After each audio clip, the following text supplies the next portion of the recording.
My phone buzzing on the nightstand shattered the quiet of my bedroom at 3 in the morning. I am a 62-year-old widow. And when your phone rings at that hour, your heart instantly drops into your stomach. You expect the worst. I fumbled in the dark, my fingers gripping the cold metal of the device, and squinted at the bright screen. It was Natalie, my 28-year-old daughter. I swiped to answer, bracing myself for a car accident or a medical emergency. Instead, I was hit with a wall of deafening bass music and frantic shouting. "Mom, my card," was declined. Natalie practically screamed into the receiver, panic distorting her voice. "Send me $5,000 right now or they won't let me leave." I sat up, resting my back against the headboard. The panic in my chest instantly evaporated, replaced by a cold, hard clarity. $5,000. At a nightclub. At 3 in the morning. I closed my eyes, picturing her in some VIP booth surrounded by empty bottles of overpriced champagne she expected me to fund. For years, I had been her personal ATM covering her emergencies, which suspiciously always aligned with her luxury vacations or designer shopping habits. "Natalie." I spoke calmly, cutting through the background noise of the club. "I am not sending you $5,000. "Mom, you have to." "The bouncers are standing right here." Derek's card declined too. "Send the transfer." Now Derek was her husband of 2 years, a man who treated employment as a casual hobby while constantly talking about his investments. He was perfectly happy letting his mother-in-law foot the bill for his lifestyle. My response was colder than December ice. "Call your husband to figure it out. Or wash dishes. Mom, don't you dare hang up on." I pulled the phone away from my ear, tapped the red button, and powered the device completely off. I set it back on the nightstand, pulled the heavy duvet over my shoulders, and closed my eyes. I didn't shed a single tear. I just went back to sleep. I didn't know the police would call me the next morning with news that would finally push me to change everything forever. The smell of freshly brewed dark roast coffee filled my kitchen. I sat at my oak dining table, the morning sun streaming through the blinds, and finally powered my phone back on. It immediately pinged with 14 missed calls and a barrage of frantic text messages. Before I could even open them, the phone rang again.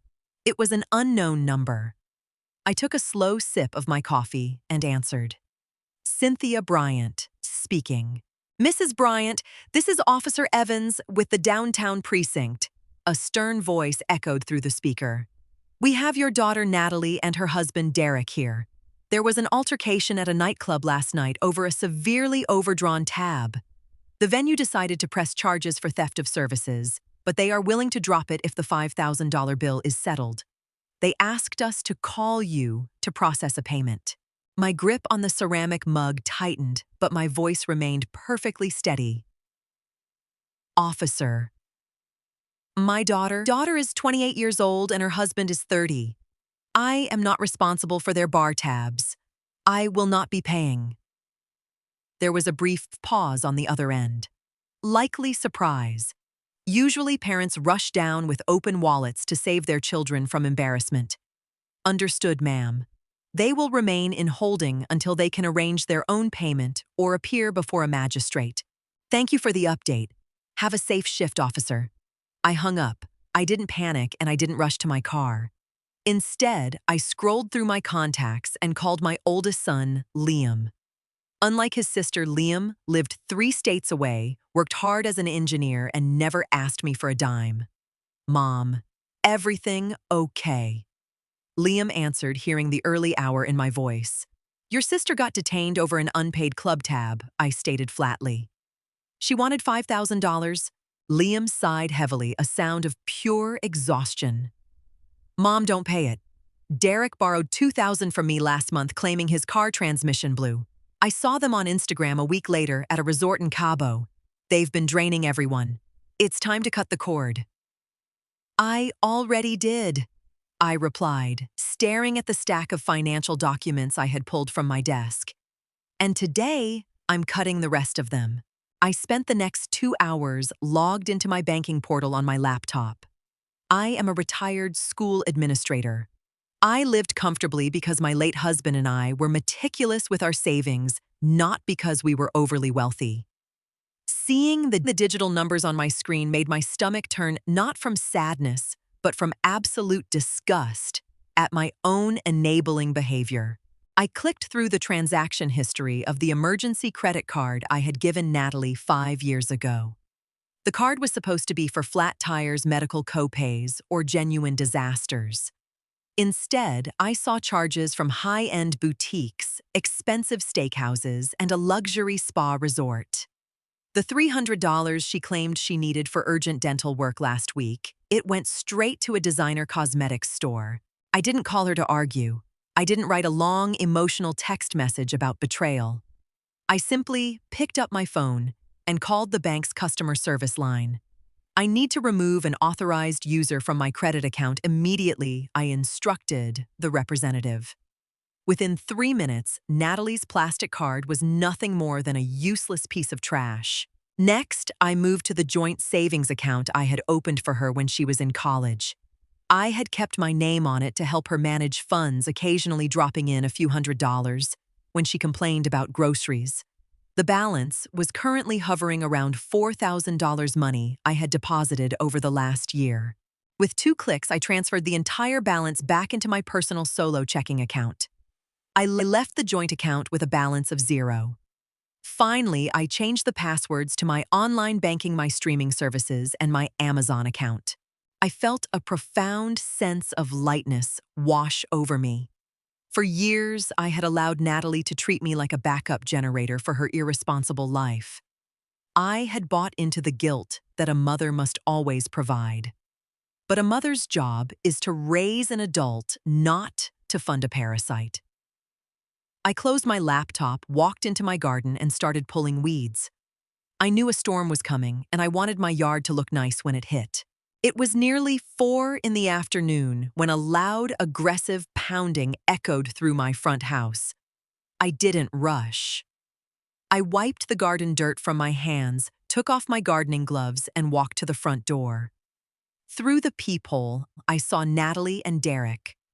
They looked exhausted, their expensive club clothes wrinkled and smelling faintly of stale alcohol and sweat.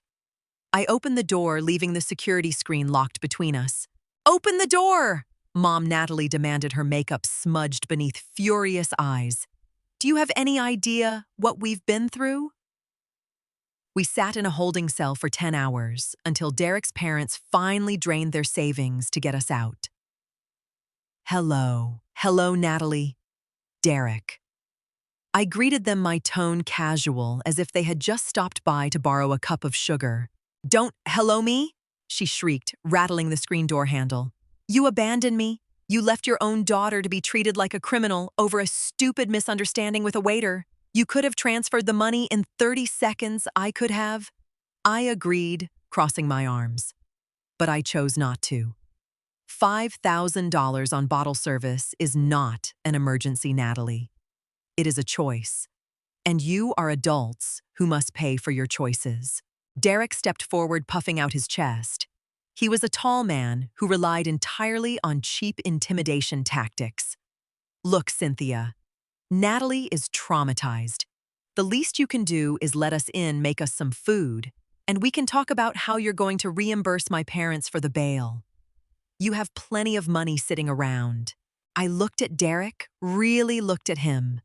I saw a grown man expecting a 62-year-old widow to serve him a hot meal and hand over her retirement funds to cover his party tab. The sheer audacity didn't make me want to cry. It made me want to laugh. "Derek, this is my house," I stated firmly, my voice low and completely devoid of warmth. "I am not your personal chef, and I am certainly not your bank. Neither of you are coming inside." Natalie's jaw dropped. She stared at me as if I had suddenly grown a second head.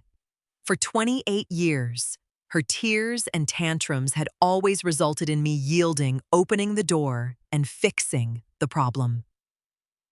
You're locking me out of my own childhood home, she gasped, attempting to summon fresh tears. I am your daughter. You are supposed to support me unconditionally.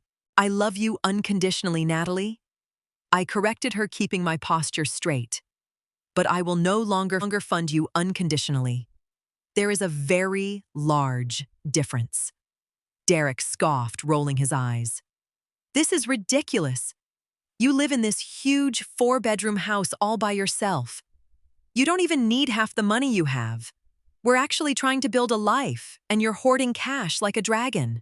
What I do with the money my husband and I worked 40 years to earn is entirely my business, I replied, shifting my gaze directly to my daughter's hands. I noticed the familiar brass key dangling from her designer keychain. Natalie, take my house key off your ring and slide it under the screen door. What? No, what if there's an emergency? If there is a real medical emergency, they have ambulances for that, I instructed. Slide the key under the door. Now. She hesitated, looking at Derek for support, but he just glared at me. Slowly, her hands shaking with genuine anger, she worked the key off the metal ring and pushed it under the mesh screen. I calmly bent down, picked it up, and slipped it into my pocket.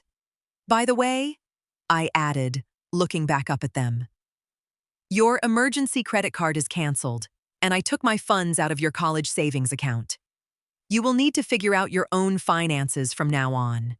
Before they could explode into another shouting match, I simply stepped back, closed the heavy wooden door in their faces, and threw the deadbolt. I walked into my kitchen, poured myself a glass of iced tea, and listened to them pound on the wood for 3 more minutes before their car finally peeled out of my driveway. 2 days passed in absolute glorious silence. I spent my mornings reading on the back patio and my afternoons trying out new recipes. On Wednesday, I walked down to the end of my driveway to grab the mail. Amidst the usual grocery flyers and utility bills, there was a thick envelope from a private lending firm I had never heard of. I walked back to my kitchen counter, grabbed my reading glasses, and sliced the envelope open.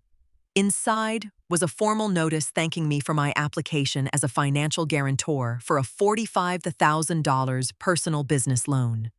The primary applicants were Derek and Natalie. Attached was a copy of the contract complete with my name, my home address, and a signature that looked suspiciously like a traced version of my handwriting. My heart beat a little faster, not from fear, but from a cold, calculated anger. Derek hadn't just been entitled, he had crossed the line into actual fraud. Many people in my position would have panicked, called a lawyer, or driven straight to the police station to file a dramatic report.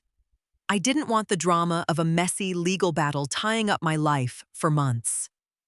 I wanted practical, immediate control. I picked up my phone and dialed the number at the top of the lending company's letterhead. When a representative answered, my tone was strictly business. My name is Cynthia Bryant. I received a guarantor confirmation letter today for a loan under the names Derek and Natalie, I stated clearly. I am calling to officially inform you that I did not sign this document. My signature was forged. I am entirely denying responsibility for this loan, and I suggest you halt the funding process immediately as your applicants have committed fraud. The representative stammered, frantically typing on his keyboard. Ma'am, we haven't dispersed the funds yet. We will flag this application as fraudulent and deny it immediately. Thank you, I replied. I hung up immediately, called the 3 major credit bureaus, and placed a hard freeze on my Social Security number. No one was opening a credit line in my name ever again. I took the forged contract, walked over to my home office, and fed it directly into the paper shredder. It didn't take long for the fallout to reach my doorstep. Friday afternoon, I was sitting in my living room when an aggressive pounding rattled the front door. This time, I didn't even bother with the screen door.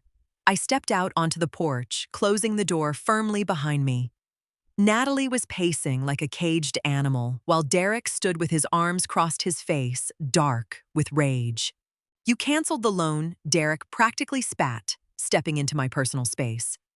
I had a guaranteed investment lined up, and the lender just called saying, The guarantor flagged the application as fraudulent because it was fraudulent. Derek, I said, not backing up an inch.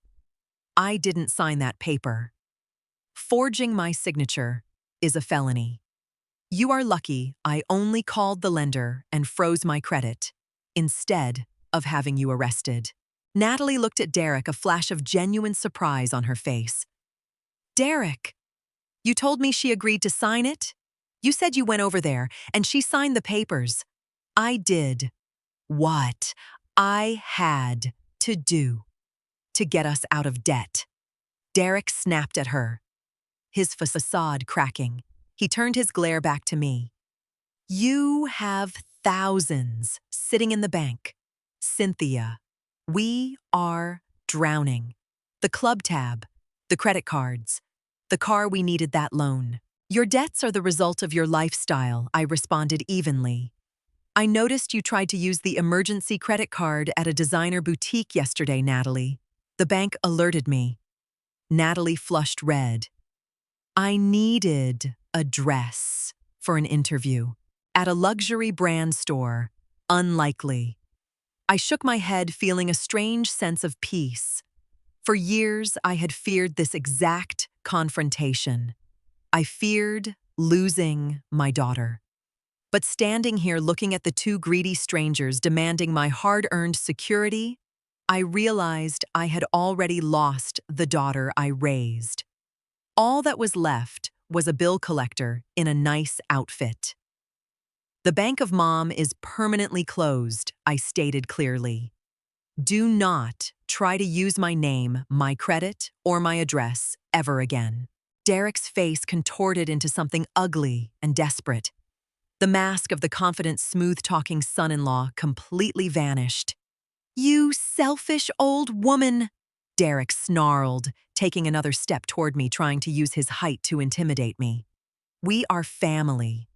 You live in a house that's paid off worth $500,000. You should sell this place, give us the equity to start our business, and move into an apartment. It's what a real mother would do. I didn't flinch. I didn't raise my voice. I simply reached into the pocket of my cardigan and pulled out a small black remote control. It was the fob for my upgraded home security system. Derek, I said, my voice dropping an octave, possessing the absolute authority of a woman who had survived far worse things in life than a spoiled son-in-law.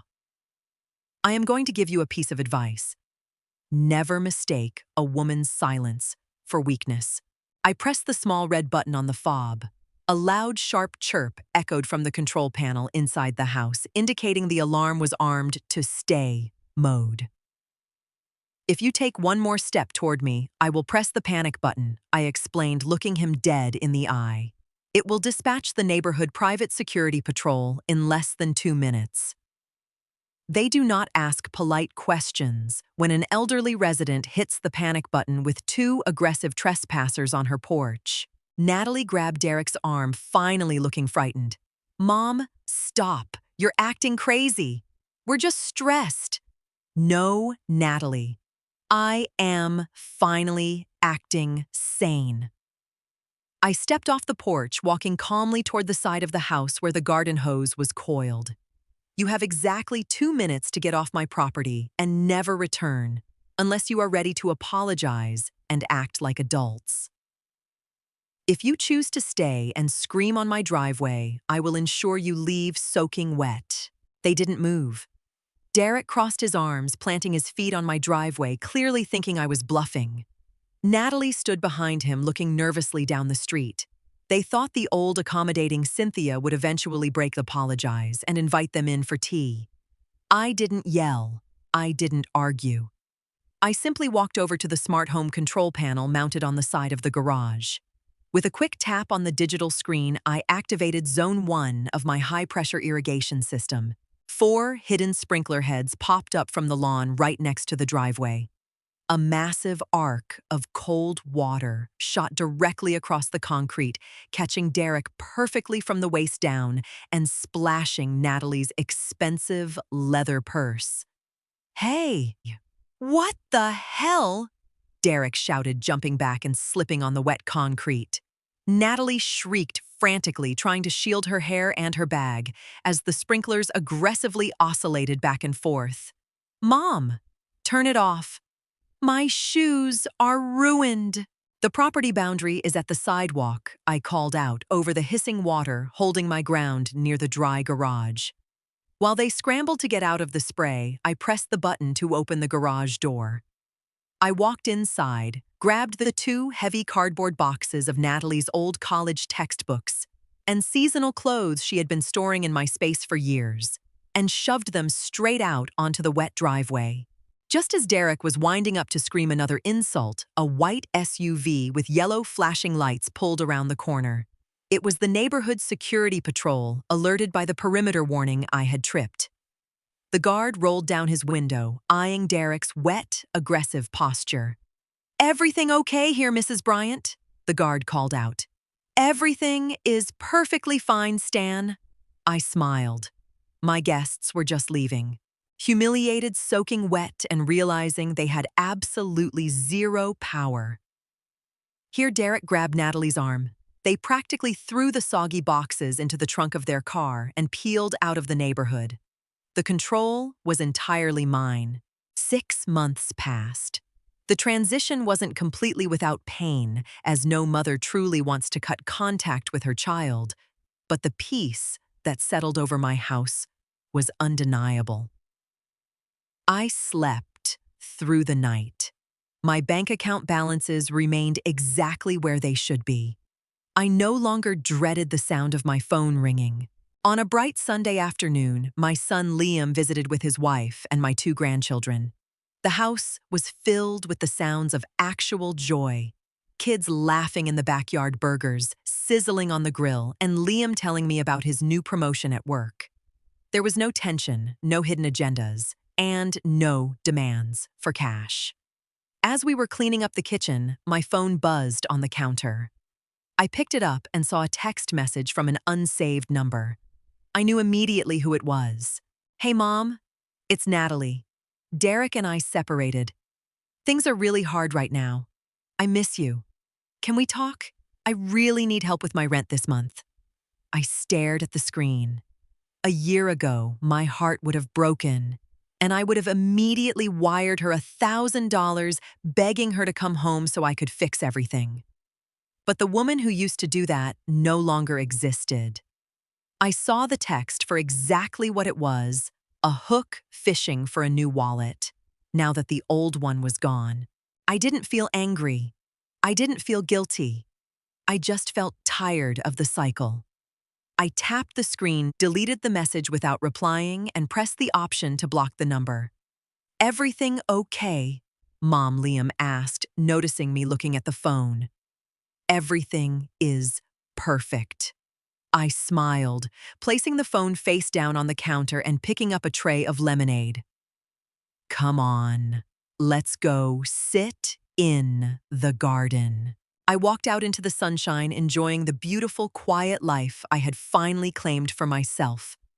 My house, my rules, my peace.